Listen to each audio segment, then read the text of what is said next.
After my family went bankrupt, Truman's first love returned. She smiled and asked Truman, "Now that you've had your revenge, when are you planning to divorce Emily?" Only then did I realize that my marriage to Truman was part of his plan all along. And now, I'm pregnant with his child. The fetus is already 2 months old, but the test results show some instability. Avoid intercourse for now, get plenty of rest, and improve your nutrition. Come back for a follow-up in a week, the doctor advised.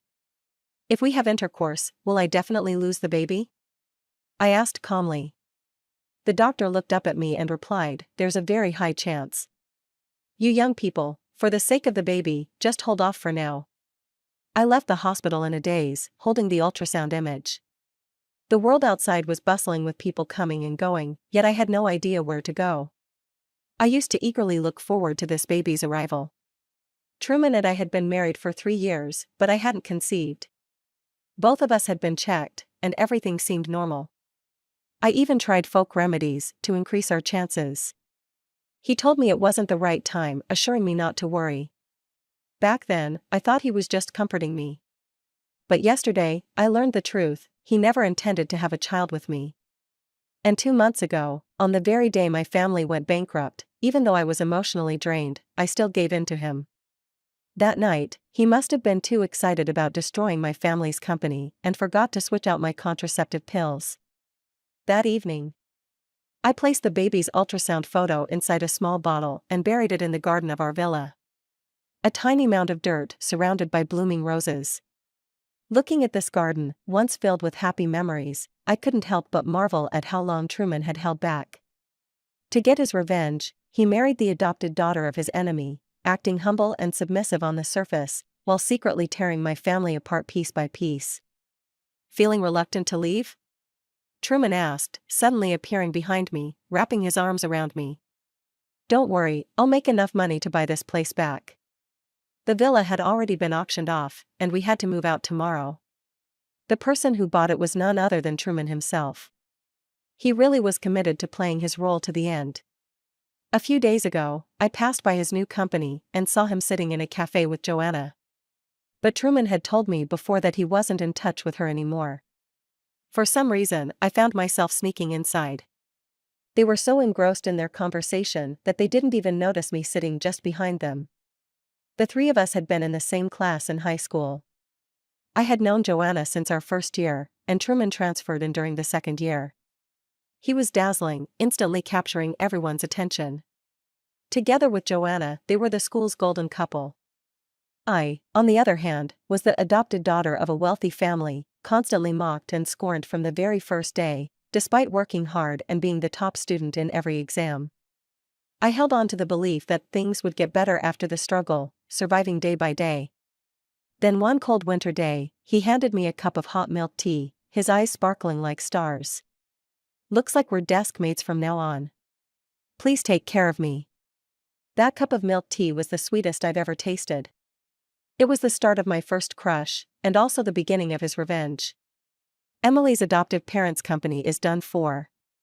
"Congratulations on getting your revenge," Joanna said, raising her coffee cup. Truman took a sip but said nothing. "Any news on Wade?" Truman shook his head. "Maybe he's already fled abroad. He's useless, not half as smart as Emily. Don't worry too much, he's not a threat." I stood there, listening without moving. I didn't even know why I felt so calm. I should have stormed out, pouring hot coffee all over their smug faces. "So, when are you going to divorce Emily?" Joanna asked with a smile. I wanted to know that too. Perhaps he was waiting for my brother Wade to show up so he could take him down as well. After all, Truman had once said, "If you want to uproot the weeds, you must dig out the roots." Truman put down his coffee cup. "Not yet. She's still useful." "Has she figured out who you really are?" "No," Truman answered, his voice filled with certainty. He had every reason to be confident. He hid his true self so well. If I hadn't seen them today, I might never have realized that the man sleeping next to me was a wolf in disguise. The night breeze swayed the roses around us. "So, how was work today?" I asked gently, just as I always did. He nuzzled his chin against my neck. Same as usual. Did you go to the hospital? I instinctively touched my abdomen. Yeah, just some gastritis. After taking the medicine, I feel much better. I wasn't giving up on this baby. At least not until Wade was safe. That's good. Let's go inside and see if there's anything else we need to pack. We're moving to the new house tomorrow. He pulled me back toward the villa. I took one last look at that small mound of dirt. My dreams of happiness were forever buried beneath those roses. Our new home was a 2-bedroom apartment in an old complex near Truman's company. It was just a 10-minute walk to his office. Truman unpacked the boxes, while Joanna brought over some former employees from my family's company to help us. I stood on the balcony, staring into the distance, doing nothing. Look at her, the spoiled princess, not even lifting a finger in her own house. We're not her servants, one of the girls muttered. She's no princess. She's just an adopted daughter, didn't you know? Another replied. No way, tell me more. Well, the chairman and his wife couldn't have kids for years. Someone told them adopting a child would bring good luck, so they went to an orphanage and adopted her. And sure enough, the next year, they had Wade. That's incredible. Yeah, but after Wade was born, they stopped paying much attention to her. They even married her off to a regular guy. If they'd arranged a proper marriage for her, maybe the company wouldn't have gone under. Maybe it's karma for not treating the child that brought them luck properly. At that point, Joanna noticed me and quickly pulled the 2 girls away. After a while, she came over to apologize. Don't be mad. They just like to gossip. I smiled. I wasn't angry. After all, they were telling the truth. After Wade was born, my adoptive parents barely cared about me. I even had to help the maids with chores. But I never thought about abandoning Wade. He was a warm, funny child who always followed me around, treating me like his real sister. The day before our family went bankrupt, he gave Truman and me some valuable jewelry and watches, telling us to flee abroad. I wonder if he knows now that Truman is the mastermind. I haven't been able to reach him. At lunch, the food made me nauseous. Even though I tried to control it, I couldn't stop myself from gagging. Everyone stared at me. Sorry, I must have eaten something bad these past few days, I explained calmly. Joanna smirked. For a moment, I thought you were pregnant. I noticed the suspicion and tension in Truman's eyes as well. I laughed. If I were pregnant, that would be a miracle. I just went to the hospital yesterday, it's only gastritis. They knew how much I wanted a baby, so they didn't question me further. After lunch, I went to throw away the takeout boxes. When I returned, I saw Joanna trip over a box, and Truman instinctively caught her in his arms. Joanna gave him a sweet smile as he asked if she was okay and reminded her to be careful. When they saw me, Truman quickly let go of her. Joanna, unfazed, turned to me and said, Emily, I'm still as clumsy as I was in high school, aren't I? I replied, yes, you haven't changed at all. I went to my room, feeling exhausted, and soon drifted off to sleep. In my half-awake state, I found myself back on the day I ran into Truman 5 years after high school. I was on a blind date at a restaurant when the guy's real girlfriend showed up, threw a glass of water in my face, and accused me of being the other woman. Everyone in the restaurant stared at me in disgust. I was wearing a white dress that day, and when it got soaked, you could clearly see my underwear underneath. Flustered, I tried to cover myself and leave, but the girl grabbed me, demanding an explanation for why I was with her boyfriend. In the midst of the struggle, a suit was draped over me, and that's how Truman appeared, shielding me from all the embarrassment. He put his arm around my shoulders and said to the girl, I think there's been a misunderstanding. I'm her boyfriend. Even if she's going to break up with me and find someone else, her standards wouldn't drop to someone like your man. With that, the whole scene was diffused easily. After all, he's undeniably good-looking, with a flawless build and aura. No one would believe I'd cheat on him with someone less impressive. When he dropped me off at my door, he sighed and said, Emily, why do you still let people push you around like this? I remember the moon that night was bright as water, reflecting in his eyes like stars. We started talking more frequently after that. Even though we'd kept in touch over the past 5 years, it was mostly just holiday greetings. A month later, he joined my adoptive parents' company, and around the same time, I heard that Joanna had married a rich heir, just 3 days before Truman and I crossed paths again. 6 months later, Truman proposed to me, and I said yes. The bittersweet dreams I'd kept hidden finally turned into a beautiful reality. My adoptive parents even looked into his background, but they didn't uncover that he was the son of their former competitor. Lately, I've been wondering if our reunion that day was just a coincidence, or if he, now without any weaknesses, had finally started his plan for revenge. Maybe even becoming my desk mate in high school and keeping in touch with me for 5 years were all steps he took to get closer to my adoptive parents. Back then, perhaps he just wanted to be friends, but then Joanna left him. When I woke up, it was already evening. The sunset bathed the world in a warm, golden glow, creating a sense of timelessness. The two girls who had helped earlier were gone, leaving only Joanna and Truman quietly talking in the living room. "She's been throwing up and feeling sleepy. Could she really be pregnant?" Joanna asked. "She shouldn't be. She's been taking her pills," Truman replied. "But the pills aren't foolproof. If she's pregnant, what will you do?" Truman hesitated for a moment, then said, "I don't want kids." Even though I knew he'd say that, hearing it still sent a dull ache through my chest, spreading to every part of me before finally settling back in my heart and slowly fading away. But this child wasn't meant to be a bargaining chip against Truman anyway. I looked at Joanna. She was my real target. I would make sure she became the final stepping stone for Wade to escape unscathed. Not long after Joanna left, I saw her post on social media, a picture taken from my balcony, with the caption, "After a long day, I finally finished setting up the house." She had stood exactly where I stood earlier today, clearly determined to take my place. I gave her post a like and commented, "Thanks for your hard work today. Let me treat you to dinner sometime." That evening, Truman came back with groceries to make soup. The rich aroma of coconut chicken broth filled the air. I had to give him credit. This was a man who should be sitting in a luxurious villa, being waited on by a team of people, but instead, here he was in a cramped kitchen, pretending to be the perfect husband just to get a bit of information. He brought me a bowl and asked me to taste it, but I still didn't have much of an appetite. He said, "I'll take the day off tomorrow and go to the hospital with you.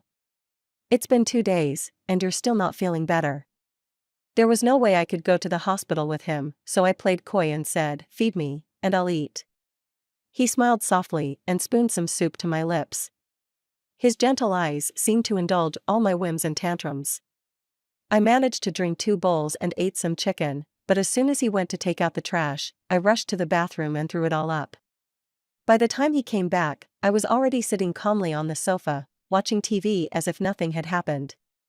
That night, he held me from behind, his hand resting on my waist, idly caressing me. "Have you been able to contact Wade?" he asked. "No, have you?"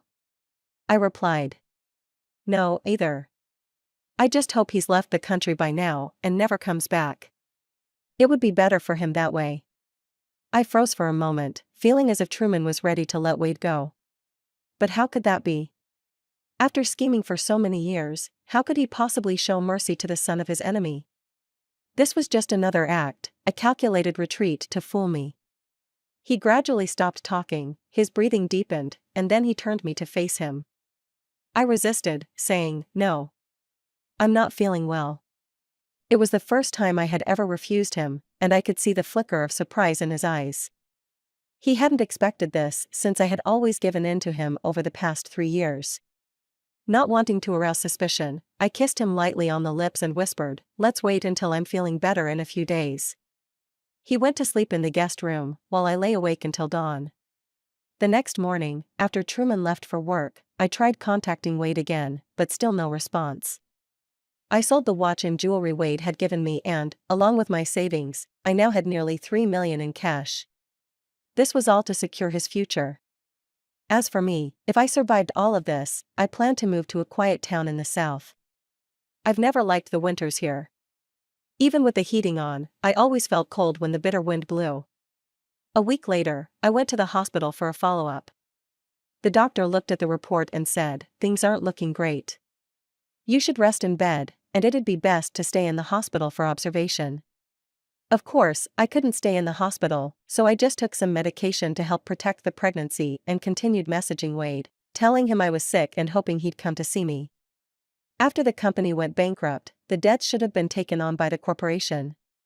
Wade, as a shareholder, didn't have to hide.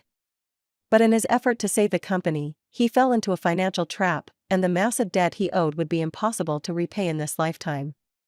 Those people would never let him go. I suspected this was also Truman's doing. As I left the hospital, I received a voice message from Giselle, an old high school friend. She had just given birth and was inviting us to celebrate her baby's 1-month milestone. "You have to come. I've got a secret recipe for getting pregnant," Giselle said excitedly. That's when I realized everyone knew how desperately I wanted a child. I really didn't want to attend an event where people could mock me, and Truman didn't bring it up either when he came home that night. Lately, he'd been coming home late every day, smelling of alcohol and perfume. I recognized the scent, it was Joanna's favorite. Truman lay down next to me after his shower. "How was your day at the hospital?" "It was all right, but I think I still need some medication to regulate my body," I replied.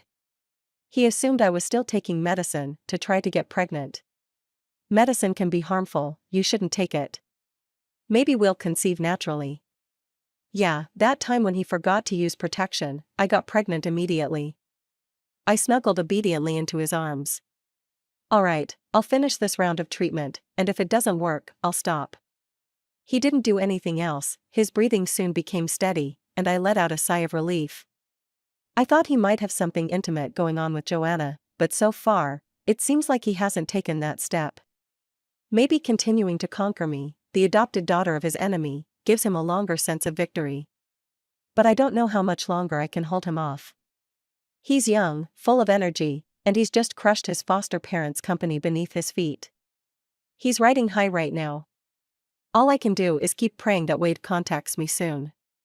Only if he's safe will I be able to let go of my worries. I still went to the full-month banquet because Joanna came to pick me up personally. "You really should get out more. It's not good to stay at home all the time. Come with me." Joanna's makeup was flawlessly done, and she was naturally gorgeous and radiant. She was sure to be the center of attention at the event. "All right, give me a minute. I'll change," I agreed. Since she likes the spotlight, I'll help her shine even brighter. I put on a loose dress and did light makeup. As I was fixing my hair, I noticed a few strands of white. They were white from root to tip, but I'm only 26. I pulled out the white hairs and threw them in the trash. Then I clipped a pearl hairpin on the side of my head. The woman in the mirror looked gentle and serene, like the perfect wife and mother. Many former classmates were at the full-month banquet. Truman had already arrived and was surrounded by people, basking in their admiration.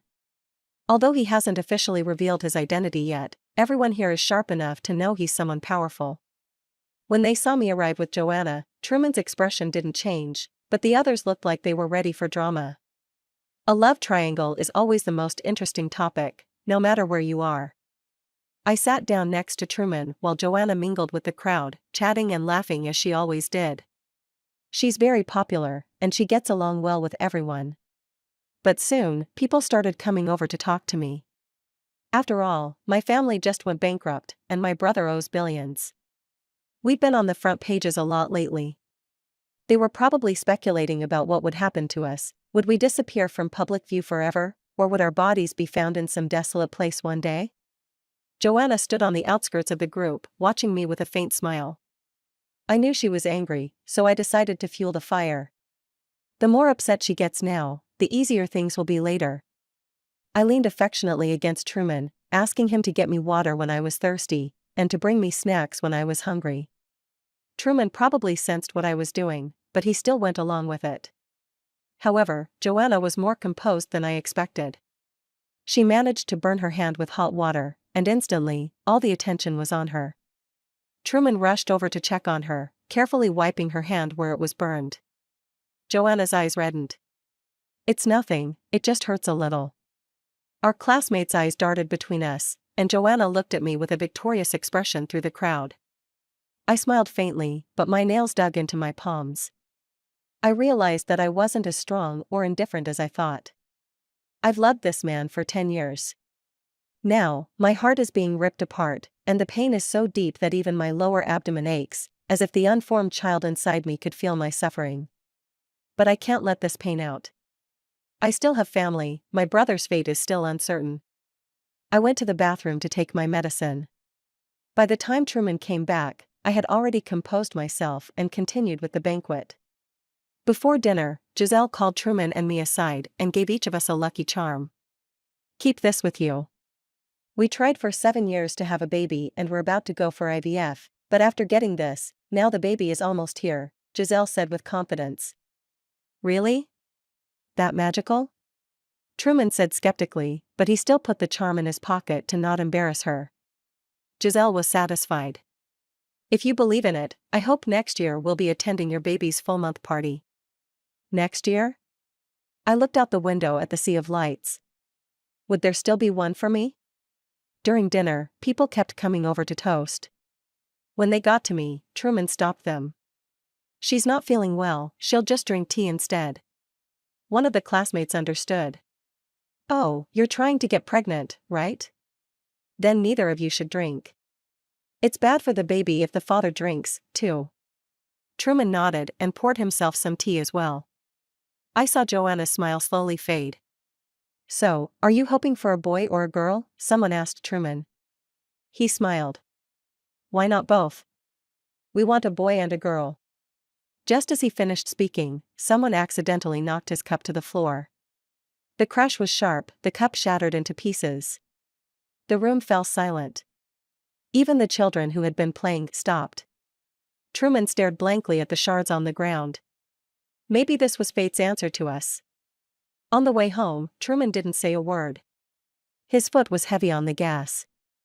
I leaned against the window, staring into the deep night sky. The city's light pollution was so bad I hadn't seen stars in ages. I wanted to see them again, just once, like when I used to lie in the garden as a child. At a red light, the car stopped. On the side of the road, a disabled couple was selling watermelons with their child. The couple was sweating as they picked melons for a customer. Their 5 or 6-year-old daughter was fanning them with all her might. After the customer left, the husband cut a watermelon and shared it with his wife and daughter. The three of them ate and laughed together, the little girl bouncing happily, her braids flying in the air. When the car started again, I realized my face was already wet with tears. Once we got home, I went to take a shower. I had just started blow-drying my hair when Truman came in and took over for me. I looked at us in the mirror, and for a moment, it felt like everything had gone back to the way it was. Back when we first started dating, Truman didn't want me to tell my family. He said he hadn't made a name for himself at the company yet and was afraid my family would think he was trying to climb the social ladder. He said he wanted to establish himself first, and then he would proudly meet my family. He worked so hard back then, putting in long hours on projects. I would stay in his tiny apartment, cooking and washing for him, and offering advice when he ran into problems. So my family wouldn't find out, I'd go home every night, no matter how late it was. Before I left, I'd always shower at his place, and he would blow-dry my hair just like this, then drive me home. Whenever I walked into the garden, I'd turn around and see him still standing outside the gate, not wanting to leave. I couldn't resist running back to him, kissing him through the fence and roses, not caring that the thorns pricked my skin. That was the happiest, most passionate time of my life. It was like fireworks, bright enough to light up all the darkness in my world. Truman was talking in the mirror, but the sound of the blow-dryer drowned him out, and I didn't catch it.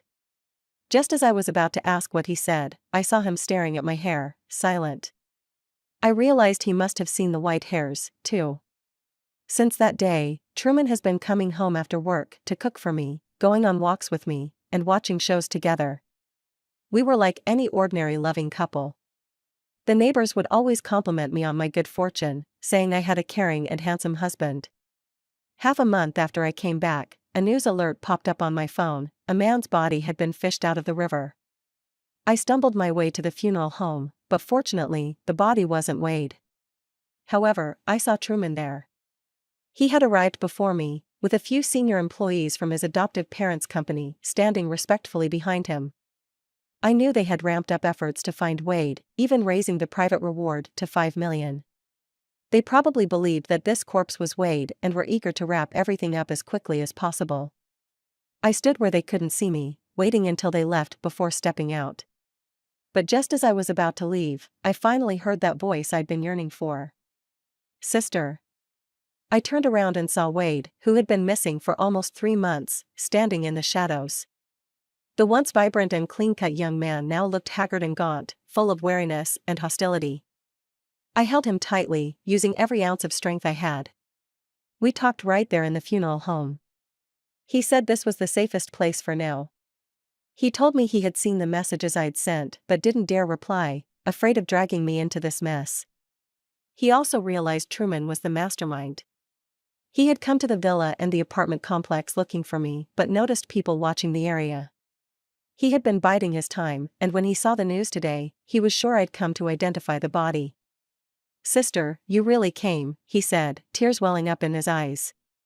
There were 1,000 things I wanted to say, but this wasn't the time for reminiscing. I handed him an address and a password. This is a short-term rental I booked in the neighborhood. It's already verified under my name, so you only need the password to enter. I've left food and clothes there for you. Wait for me there, and we'll go abroad together. Wade shook his head. I can't fly right now, and I think I've already been banned from leaving the country. Sis, I'm going to kill Truman. Once I've killed him, you can take his inheritance and live a good life. There was no way I could let him do that. If he killed someone, his life would be ruined, and all I wanted was for him to live. Living, that was enough. I managed to calm Wade down for the moment, but I didn't tell him I was already pregnant with Truman's child. I was afraid that if I told him, he wouldn't trust me anymore. Once I made sure Wade was safe, I began executing my plan. First, I contacted a lawyer to confirm that Wade hadn't been officially banned from leaving the country yet. Then I arranged to meet Joanna at a coffee shop below Truman's office. She arrived an hour late, strolling in gracefully. Emily, sorry for keeping you waiting. A client showed up, and Truman insisted I join the meeting. That's why I'm late. I wasn't bothered. It's fine. Have a seat. She ordered an espresso and noticed that I was drinking plain water. Why aren't you having coffee? Not sure what to order. I can recommend something. The latte here is great. I'm pregnant, so I can't have coffee. I placed the medical report in front of her and gently touched my slightly rounded belly. The baby's already 3 months along, so you and Truman are impossible. I didn't have much time, I had to make her feel nervous right away. Sure enough, she froze for a moment before letting out a laugh. So, you already know. But don't think you can use this baby to tie Truman down. Why don't you ask him if he even wants the child you're carrying? I leaned in slowly, speaking each word clearly. He might not like me, but he definitely cares about the baby. That day when you asked at my house what he would do if I was pregnant, didn't he hesitate? Her expression wavered. I continued, at Giselle's baby's 1-month party, you saw how much he cares about children, didn't you? You probably don't know, but that night after we got home, he exhausted me. Lately, he's been coming home right after work just to spend more time with me. He's eager to have both a son and a daughter. This lie hit hard. Joanna's beautiful eyes grew cold as she stared at me, but she was smart enough to spot a flaw. If that's true, then why haven't you told him you're pregnant yet? I smiled faintly. Because I already know it was him who destroyed my company. I'll never give birth to the child of my enemy. And I need you to help me with 2 things. Afterward, I'll give up the baby. You think your child can threaten me? She scoffed. I'm not threatening you. I'm helping you clear the way. Joanna gave me a suspicious look, trying to gauge whether I was serious. After a long pause, she asked, what do you want me to do? I replied, first, no matter what, keep Truman occupied for 2 days so he doesn't come home. Second, in front of Truman, dig up the rose garden at the villa. I planted it, and I don't want to leave it to you too. For Wade and me to leave successfully, we had to escape Truman's grasp. In this city, no one could help us except Joanna, who could keep Truman unaware of our plans. What are you going to do? Leave. And if I refuse? I leaned back lazily in my chair. Then I'll go upstairs right now and tell Truman I'm pregnant. We'll see how much he cares about this baby. In the end, Joanna agreed. As she left, she said, "Emily, you're really scary." Scary? Compared to everything Truman and she had done to me over the past 10 years, what I was doing was nothing. So, I left the rose garden for them as a gift. I wanted them to never have peace together. When Truman returned, I was watching news about the border. Although Wade could still leave the country, he had been restricted from taking high-speed trains or flights. If we wanted to get to Australia, where Wade had studied, we'd have to travel to the border first and then pass through Southeast Asia. It was complicated, but it was the only way. Once Wade was officially banned from leaving, we wouldn't have another chance. Why are you watching the news? Don't you usually prefer dramas? Truman sat down beside me. I changed the channel with the remote. Just watching whatever. He pulled me into his arms, stroking me like a cat. It was a gesture of dominance, a habit he'd developed since the day my family went bankrupt. My gut told me he was close to finding Wade. Joanna hadn't made any moves yet. I was starting to wonder if she had backed out and told Truman about my plan. His hand moved to my belly, and my heart skipped a beat. Had he found out? What would he do to me? I didn't care what he did to me, just don't hurt Wade. Time seemed to stop. I could hear my heart pounding. Just when I was about to break under the pressure, he rested his chin on my forehead and whispered, "Next month, let's go back to S City. I want you to meet my parents." His kisses rained down on me, soft as petals. I was stunned. His parents had died in a joint suicide after going bankrupt when he was 17.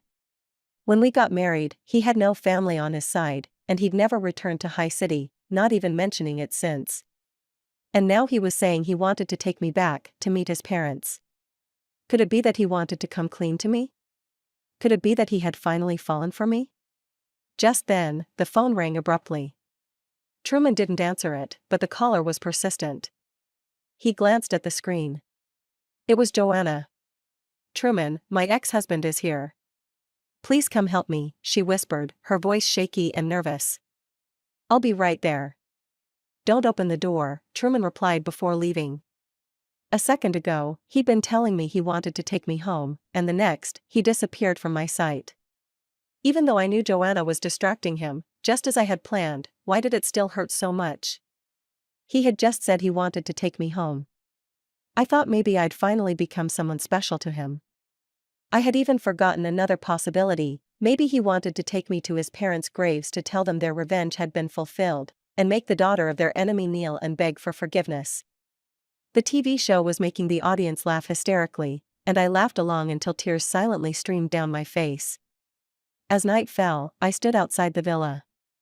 In just 1 month, the white fence had started peeling, and the delicate roses were wilting. The little mound of dirt was now so flat it was barely noticeable. Tonight, the rose bids farewell to her little prince forever. Casually bought an outfit at the mall and went to the restroom to change. After putting on a hat, I blended in with a lively group of middle-aged women and left. After confirming I had lost the person tailing me, I had the car rental company deliver the vehicle to an area near Wade's apartment complex. Once Wade got in, I immediately followed the GPS route. The destination was City A, where I had made arrangements a while ago.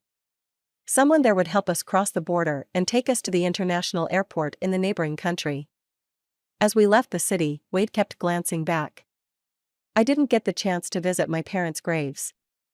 I pressed down on the gas. "They're watching over you from above. They'll protect you." On the road, Wade and I took turns driving, and after 27 hours, we finally arrived. Crossing the border was smooth too. We were taken onto a bus filled with people just like us. Exhausted, I leaned back in the seat.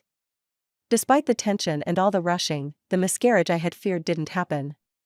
This little life inside me was stronger than I thought. Wade handed me his phone.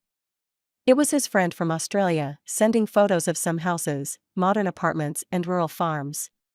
He asked me to pick. I chose one near the coast, facing the sea, where spring flowers bloom. "I think that's a great choice." I can get a job as a lifeguard there. Sis, I'll take care of you from now on, Wade said, planning for the future. I smiled. Alright, but you better work hard. I had a tourist visa, so I'd have to return home when it expired. But I already had a plan for settling down. The bus moved through the morning mist of summer. A faint light appeared in the east, and outside the window, there were vast banana groves. Occasionally, I saw small white temples with pointed roofs, offering flowers and fruits in peaceful serenity. In this calmness, I thought about the past 3 years, like I'd been living in a dream, with Truman as the dream weaver, and me foolishly trapped inside. Luckily, the dream was over, and I still had a bright future ahead. Suddenly, something approached. Instinctively, I looked outside the window.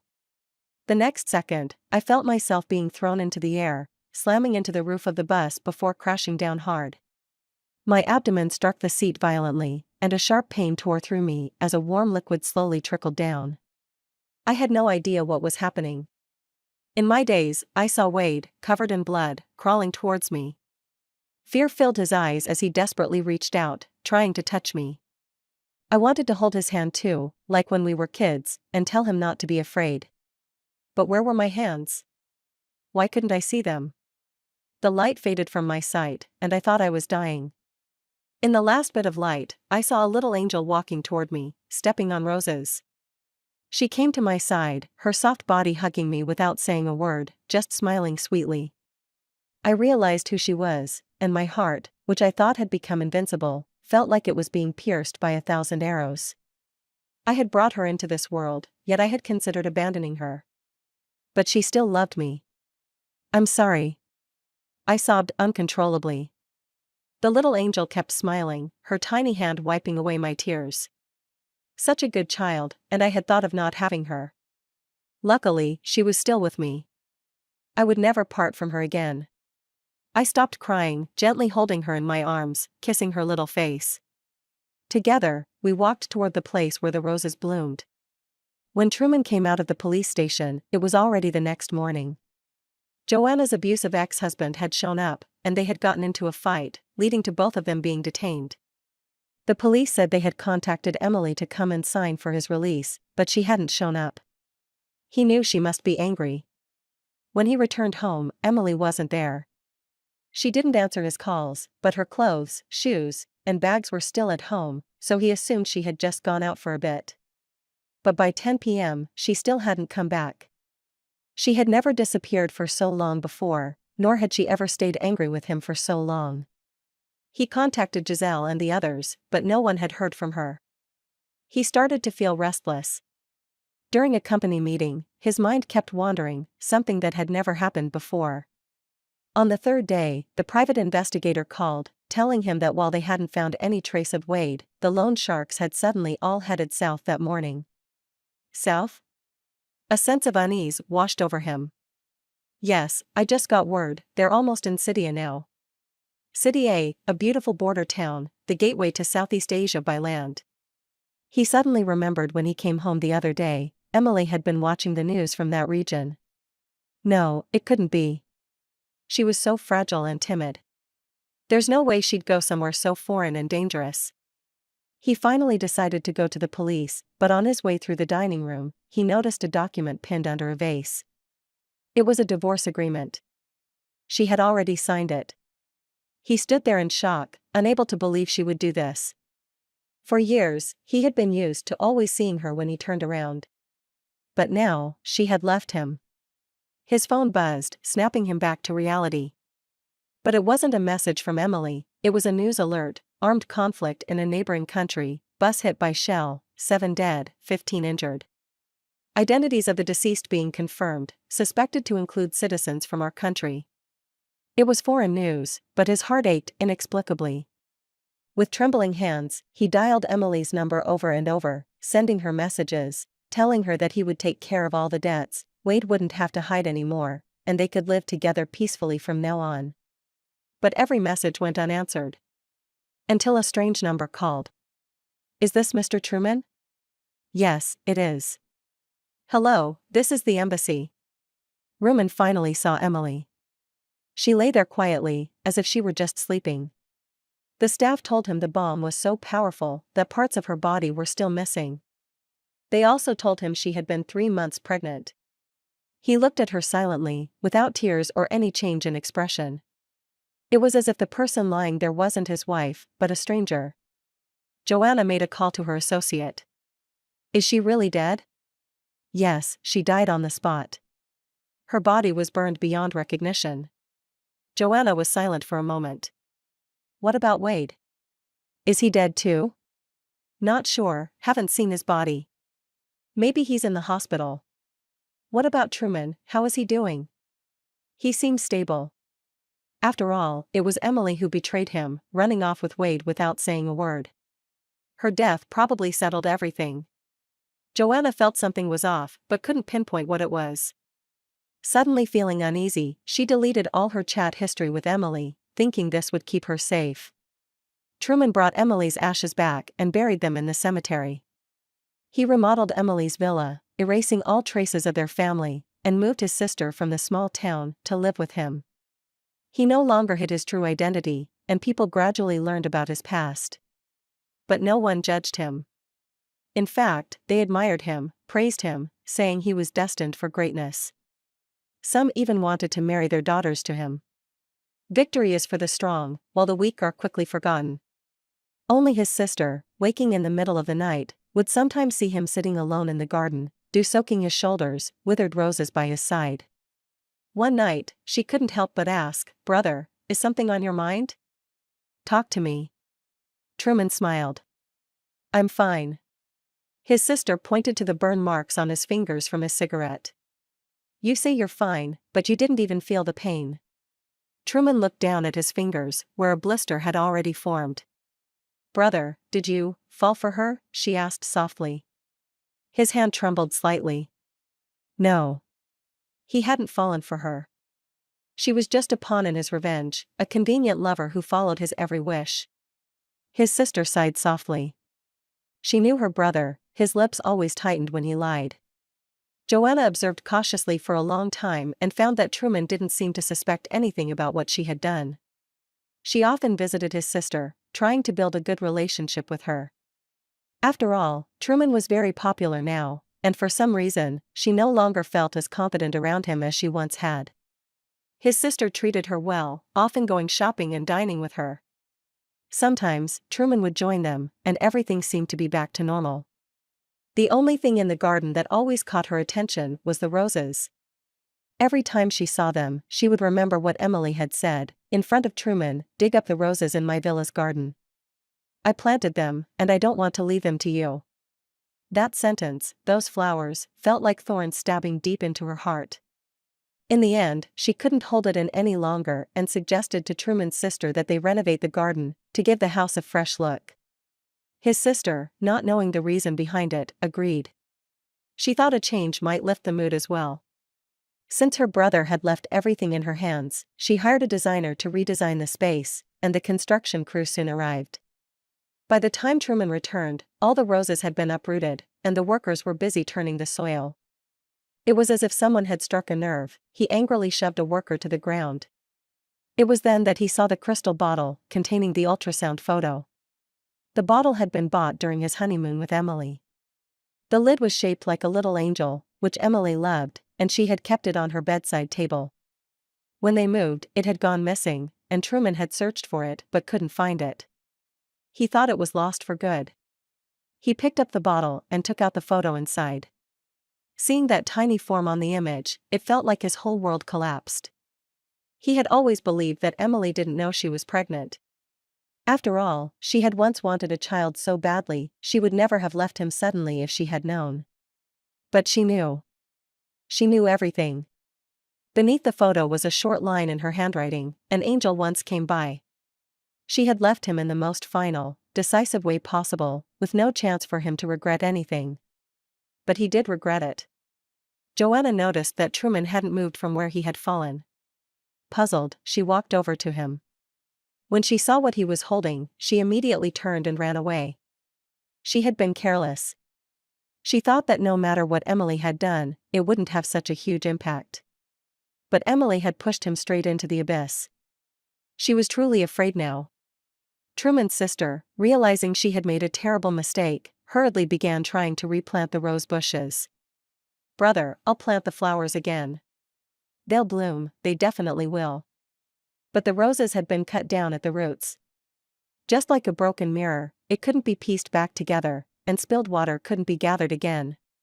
Truman slowly stood up and walked into the night, alone. His sister watched his silhouette disappear, and she broke down crying. Truman didn't return for a long time after that. When he did, his temples were streaked with gray. She looked at him, heartbroken. Her brother was only 27 years old.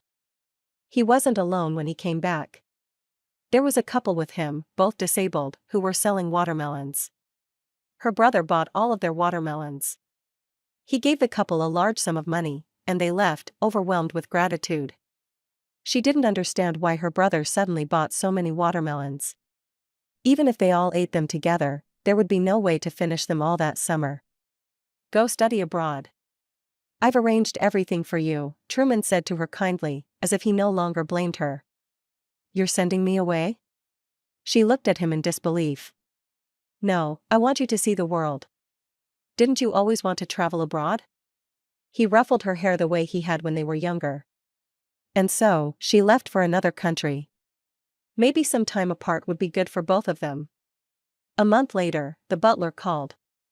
The villa had caught fire in the middle of the night, and everyone escaped, except for Truman. By the time they found him, her brother had already passed away. Next to him lay one of Emily's floral dresses, and at the dress's belly, there was the crystal bottle with the ultrasound photo. They said it was an accident, but she knew. Her brother no longer wanted to live. Her brother, who at 17 had buried their parents with his own hands, and at 27 had buried his wife and child.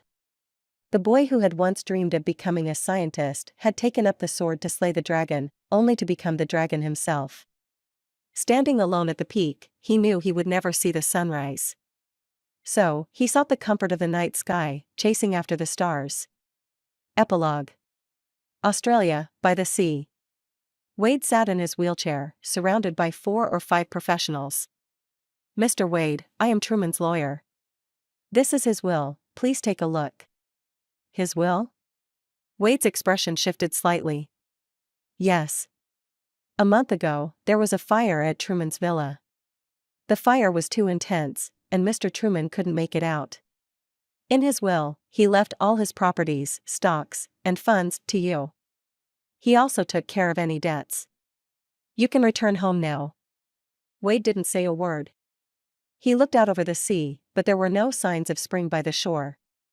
He returned to his home country and visited Emily's grave, bringing her a bouquet of roses. In the photo on her tombstone, she smiled gently. He reached out to softly touch her face, and as the mountain breeze swept over his fingers, it felt as if she was responding to him. In that bombing attack, she had died instantly. He was severely injured and rushed to the hospital. When he woke up, one of his legs was gone. He wished he had died back then too, alongside his sister. He glanced at the gravestone next to hers. It was Truman's. There was no photo, just his name. Between their 2 gravestones was a small white headstone, carved with a cute little angel. That was his nephew. Once, Wade had been carefree. He had loving parents and a sister who loved him, and he had loved them too. But now, everyone he loved, and who loved him, was gone. And the one he hated was dead too. A beast stirred inside him, one that would destroy him if it wasn't released. "Are you Wade?" A timid voice came from behind him. He turned and saw a girl in her 20s. He recognized her from photos. She was Truman's sister. His sister. He nodded. She looked at his empty pant leg, her eyes full of sadness. The grudges and hatred from the previous generation had all fallen on them, the innocent children. As he looked at her, the beast inside Wade began to quiet. The beast lowered its body, ready to pounce. "Do you have a home now?" he asked her gently. She shook her head. With her brother gone, she had no one left. He extended his claws, "Then come with me." She hesitated, having braced herself for his anger, but instead, he calmly accepted her. She took his hand, thinking that perhaps everything was finally over. As she pushed him out of the cemetery, a luxury car carried them away, back into the noise of the city. The end.